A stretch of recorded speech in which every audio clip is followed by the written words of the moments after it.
I'll never forget that Halloween weekend in 2022.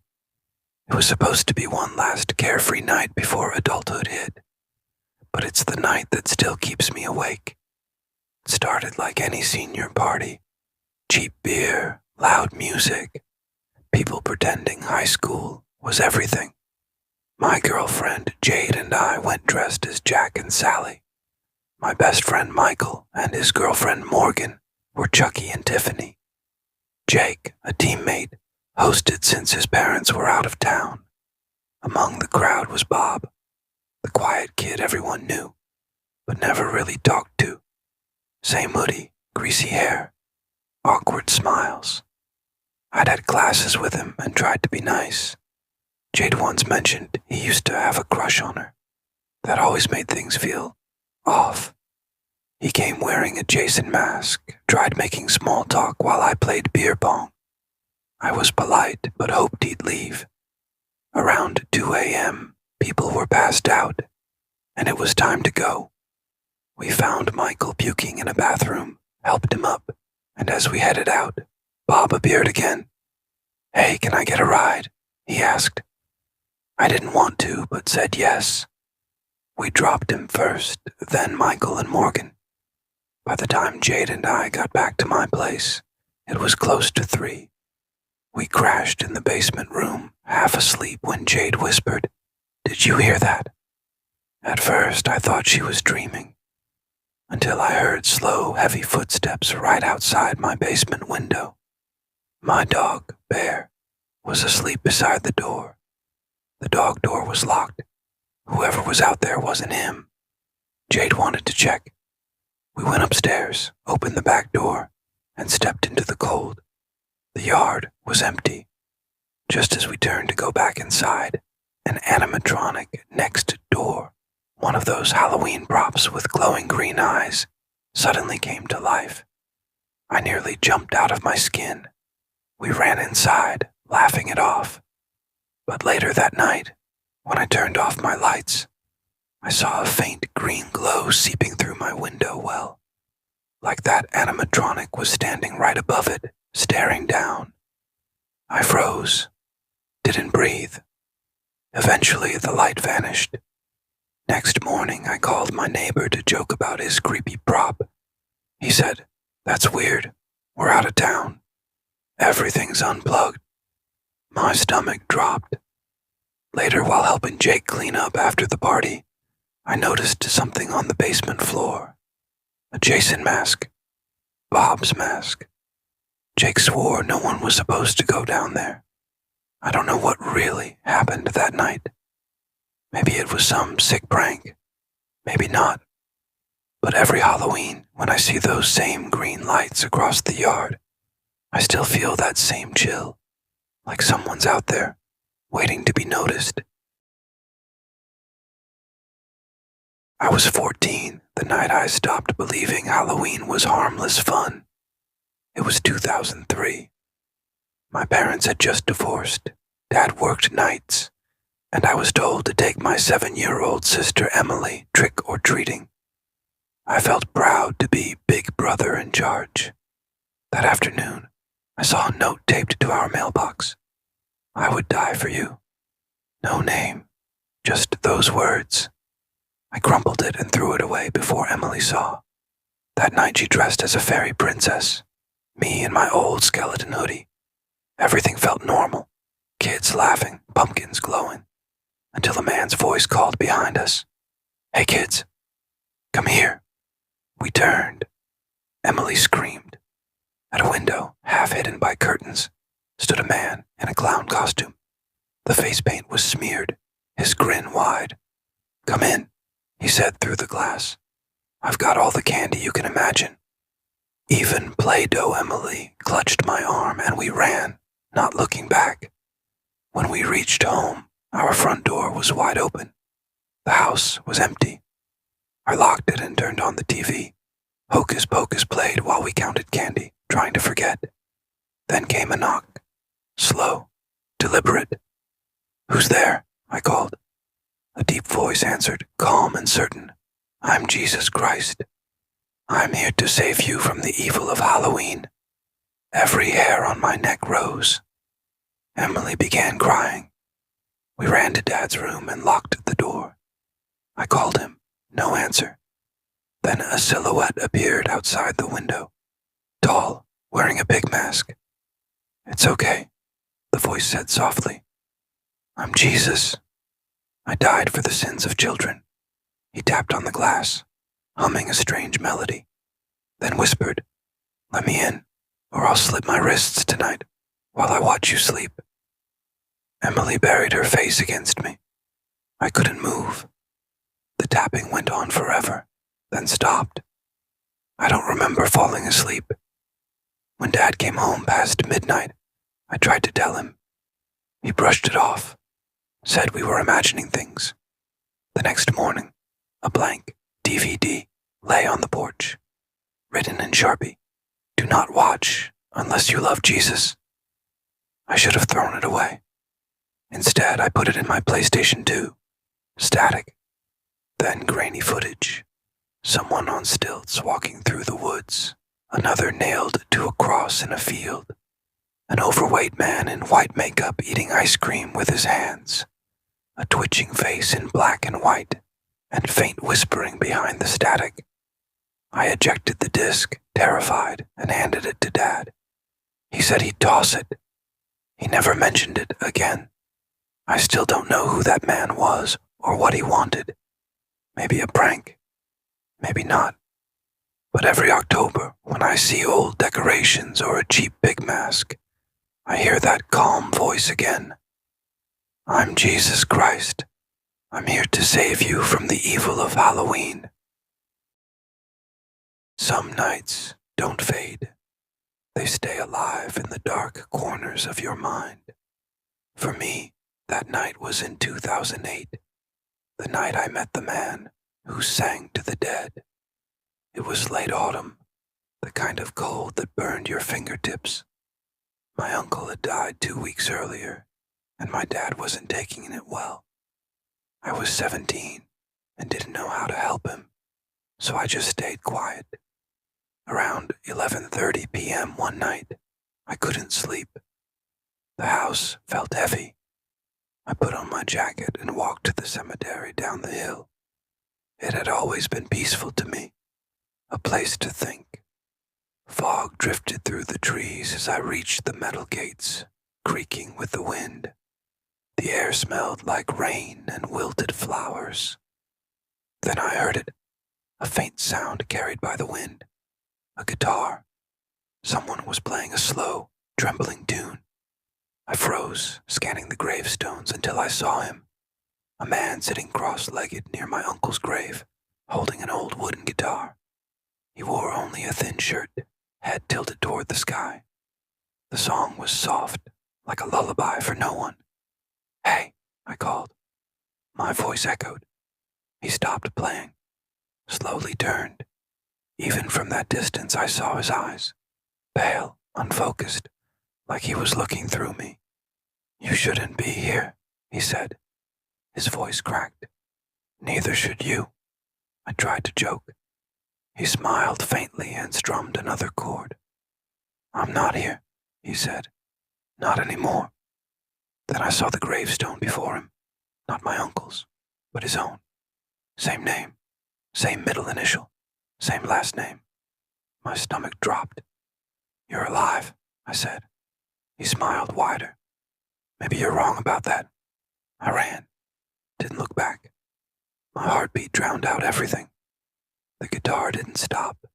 It followed me, the melody floating through the fog. When I got home, I locked the door and sat shaking.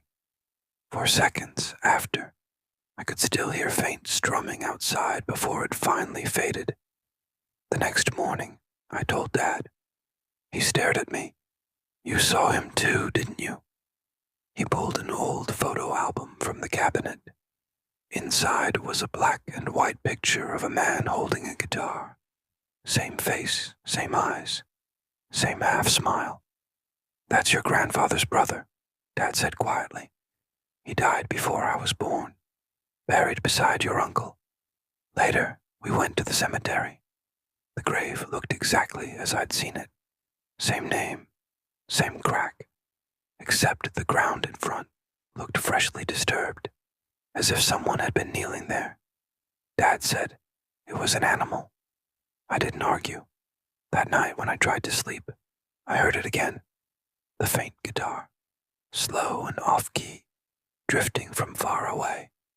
Every year since, around the same date, I wake to that same tune outside my window, and I never open the curtains, because deep down, I know if I do, he'll be sitting there again, cross-legged, smiling, whispering through the music. I told you, I'm not here anymore. I'm a sound engineer who thought the scariest thing I could record was the silence of a graveyard. I was wrong. The most terrifying sound isn't silence. It's the wet, guttural choking of a ghost reliving her murder. And she wanted me to hear it up close. For 20 years, I've shaped sound for a living, but starting my own YouTube channel was a leap I was too scared to take. It was my girlfriend, Sarah, who finally pushed me. Do ASMR, she said, but not the whispery stuff. Record the real world. Make the sounds of the city feel cozy. Her belief was the spark I needed. The channel found its rhythm. After 3 months of grinding, I had a few thousand subscribers hooked on the ambient hum of urban life. But for Halloween, I needed something raw, something that would crawl under my viewers' skin. That's what led me to the old Willow Cemetery at 2 a.m., my high-end recorder in hand. This place was a time capsule from the 1800s, a labyrinth of crumbling headstones and skeletal oaks, perfect for capturing an unforgettably eerie soundscape. For 20 minutes, I drank in the stillness, my mic capturing the symphony of crumbling leaves and distant crickets. The peace was shattered when I saw her, a woman 50 yards away, perfectly still in the bone-white moonlight, her hands gripping a granite headstone like a lifeline. My first thought was a mourner lost in grief, but then the details clicked into place, and a cold dread washed over me. Her dress was tattered and filthy, caked with grime and dark, ominous stains that looked too much like dried blood. Her hair was a wild nest, her face a canvas of bruises. "Ma'am, are you okay?" I called out, my voice cutting through the quiet. She gave no response. I wrote her off as a homeless person, high or mentally ill, and decided to keep my distance but continue recording. As I edged closer, the horror unfolded. Her shoulders weren't just shaking, they were convulsing. Thick ropes of saliva stringed from her lips, glistening in the moonlight as they hit the earth. Then the gasping started, a wet, desperate sound like a drowning victim. "Ma'am, I can call for help," I stammered. Before I could finish, she vomited. It wasn't food. In the stark moonlight, it was a torrent of thick, blackish blood that splattered against the headstone and pooled at her feet. Then, as if her very tears were turning to rust, blood began to stream from her eyes, carving crimson paths down her ghastly pale cheeks. I was frozen, just a few feet away, when her head snapped toward me with a sickening crack-pop of breaking bone. Her eyes were voids, ancient and utterly inhuman. A scream ripped from my throat as I spun to flee, but she moved with an impossible jerking speed. In a heartbeat, her hand was on my shoulder, her grip like iron. She spun me around to face her. She tried to speak, but her words were drowned by a gush of clotted blood and tissue, warm and reeking of rot and metal, spraying across my face and jacket. I screamed, tearing my arm free and leaving shreds of skin in her grasp. Her other hand shot out, encircling my throat, lifting me until my toes scraped the ground. My vision tunneled, my kicks growing weaker. With a final guttural sound like a dying engine, she hurled me through the air like a rag doll. I crashed onto the damp grass, the wind knocked out of me. I didn't think. I didn't scream. I just ran. I crashed through bushes, stumbled over graves, and didn't stop until I was locked in my car, my entire body trembling. Back home, a panicked Sarah listened to my hysterical story. She was pale but skeptical. "We have to go back in the morning," she insisted, "if someone was really hurt." I dreaded it, but she was right. The next day at 10 a.m., the cemetery was just a cemetery. The headstone was there, but no blood, no signs of a struggle. The inscription read, "Margaret Holloway, 1962 to 1995, beloved wife." An old groundskeeper confirmed our worst fears when Sarah asked. "Oh, Maggie," he said, leaning on his rake. "Poor soul. Her husband poisoned her back in 95, fed her bleach in her food for weeks, died a horrible death, vomiting blood as her organs shut down." He looked at us, his eyes knowing. "Folks say her spirit is stuck here, reliving it all.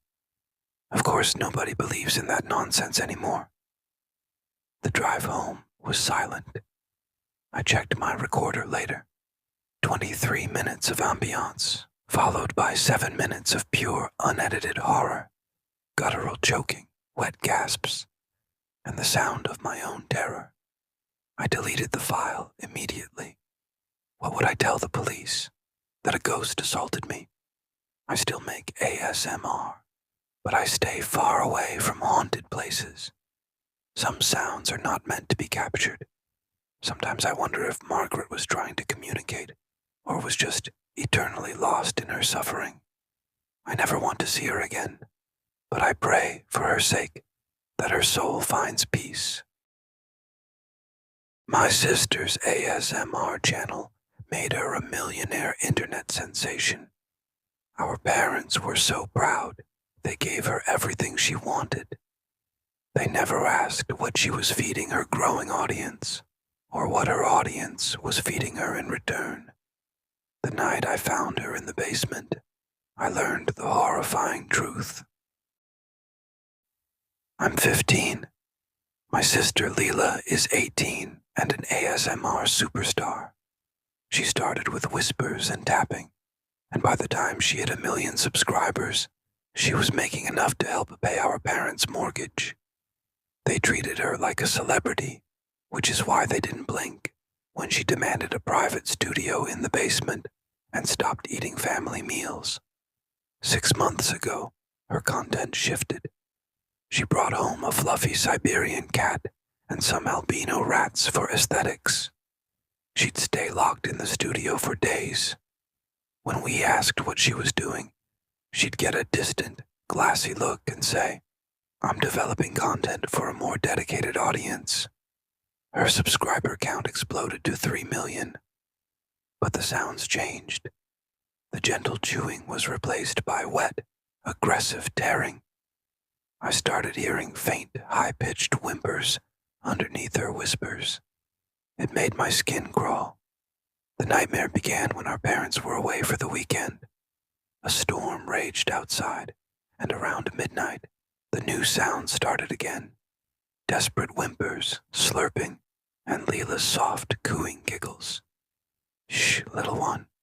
Just a second longer." I crept down to the basement. The door was ajar, light bleeding out. What I saw inside is burned into my mind forever. Leela was kneeling in a pool of blood, a butcher's knife in her hand. Her arms and shirt were soaked. Strands of fur and bits of flesh clung to her fingers. The camera was rolling, the ring light illuminating the mutilated corpse of her Siberian cat. A string of raw meat dangled from her mouth as she chewed slowly, amplifying every sickening squelch and crunch for her viewers. "Leela," I gasped. She flinched, then turned her blood-smeared face toward me. "Jeremy," she slurred, still chewing. "Come, taste heaven." "What?" "No." I staggered back. "Don't be afraid," she crooned, crawling toward me. Blood dripped from her chin. "See how many views I get. We'll be rich." In her hand, she held a piece of the cat's flesh. "They've taught me so much about angles and flavors and slicing." "Who?" I cried.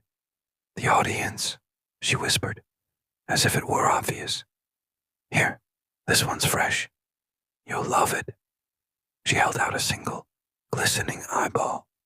Every few seconds she'd let out a childish giggle. "Don't be shy. Eat."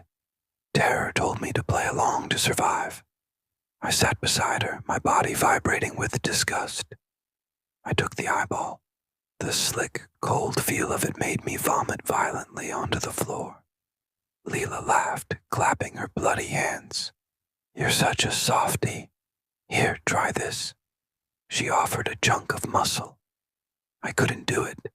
I bolted for the living room, but she was on me in a flash, her grip shockingly strong. "Get off. You're sick. You've lost your mind." I screamed, thrashing. My panic only amused her. "You used to believe in me. This is the only thing that's ever made me feel seen. I'm not crazy. I'm finally alive." I sank my teeth into her hand until I tasted blood. She howled and I tore free, sprinting for the kitchen. I barricaded us with a chair, giving me just enough time to race into our parents' bedroom. I fumbled for the lock, but she kicked the door with monstrous force. It smashed into me, and we tumbled to the floor. She landed on top of me, her breath a foul, hot gust. Her eyes were utterly wild. The butcher's knife was still in her hand. "We could have had better footage," she muttered, pressing the cold blade against my cheek. "You've ruined it." I tried to scream, but terror had stolen my voice. I was paralyzed, watching as she raised the knife for the final blow. Suddenly, headlights cut through the window. Tires crunched on the driveway. "Girls, we're home early," my mom's voice called out. In that split second of distraction, I shoved Leela off with all my strength and scrambled back, gasping for air. She didn't get up. She just sat there, the knife in her hand, a statue of pure madness. When my parents saw the horror in the basement, their world shattered. Leela is in a mental institution now. The last time I visited, she was whispering to the walls. I don't recognize my sister anymore. Her obsession to be seen didn't just ruin her, it devoured our entire family. I thought tagging my location in my ASMR videos was a fun way to connect with my audience. I never imagined it was a GPS pin for a psychopath. He told me he drove 6 hours to meet me, and he wasn't leaving without a starring role in my final video. The day started with promise. I'd driven 5 hours deep into the mountain wilderness to a pristine clearing I'd scouted online. It was an ASMR dream. Tall pines, crisp air, and the cozy crackle of my campfire. Perfect for the outdoor cooking video my subscribers were begging for. Golden hour footage was in the can. The chopping was crisp. The meat sizzled perfectly. I was mentally writing my success story. Then the sun vanished, and the coyotes began. Their howls didn't echo randomly. They formed a tightening circle around my camp. My instincts screamed, "This isn't normal. This is a hunt." I ducked into my tent for the final eating segment. The mesh windows my only view of the encroaching dark. I lifted the first piece of steak to the camera, put on a smile, and then my blood turned to ice. A pair of wide, unblinking blue eyes was staring at me from the other side of the mesh. A man had been standing there in the silence, watching me for God knows how long. I couldn't see his whole face, but I could see the stretched, ecstatic smile plastered across it. I screamed, scrambling backward. When I dared to look again, he was gone. Shaking, I burst out of the tent and dove into my van, slamming the door lock. For a few minutes, there was only silence. I almost convinced myself it was a hallucination. Then, the passenger door handle rattled violently. "Evening, beautiful," a cheerful masculine voice cooed from the darkness. The tone was so wrong, it made my stomach lurch. "I've loved your ASMRs, the aesthetics. Sublime. Your location tags are literal lifesavers." "Who are you?" I stammered. "A loyal follower," he murmured, his voice now right beside my window. "I drove 6 hours for you. The least you can do is come out. Maybe we can film a video together." I brought my own camera. "Get away from me," I yelled, turning the key. The engine coughed, sputtered, and died. He tapped on the glass. "Oh yeah, sorry about that. I messed with your engine. Hope you don't mind." "Are you insane?" He pressed his face against the window, his smile grotesquely distorted by the glass. "You're even prettier up close. I couldn't waste this chance. Terror was consuming me, but I fought back. You think I haven't dealt with creeps like you? Stick around and the cops can scrape you off the road." He went silent for a moment. Then I heard a thud as he climbed onto the roof. The van rocked under his weight. He started jumping, screaming like a wild animal. "Come out! Come out!" Then the sky opened up. Rain hammered the van, turning the world into a blur. Through the streaming windows, I saw him jump down, shirtless now, his pale skin gleaming. He started licking my window, his tongue impossibly long and slimy. I tried the ignition again. Nothing. As I frantically dialed 911, I saw him in the side mirror, hefting a rock the size of a bowling ball. He moved to the back of the van, toward the rear window. This was it. My eyes darted around. The heavy rain had made the ground a slick mudslide, and my van was parked on an incline. My hand shot to the parking brake. Smash! The rock exploded through the rear window. Glass shards flew as his arm snaked through the jagged hole, fingers grasping for me. I yanked the parking brake release. The van lurched forward, rolling down the slope. A blood-curdling scream tore through the night as the momentum wrenched his arm back through the broken glass. "My arm, you bitch!" I pumped the brakes, swerving wildly between trees, the van sliding uncontrollably downhill. In my mirror, I saw him chasing after me, one arm hanging limp, blood pouring from the wounds. The van hit level ground and I slammed the ignition. This time, the engine roared to life. I floored the accelerator and never looked back. The police caught him 3 days later. His name was Dario Rothborn, a predator who specifically targeted women who posted their locations online. He got life in prison. I quit YouTube and erased my entire online presence. But I still wake up drenched in sweat, knowing with absolute certainty that there are more like him out there, watching, waiting for a single careless tag.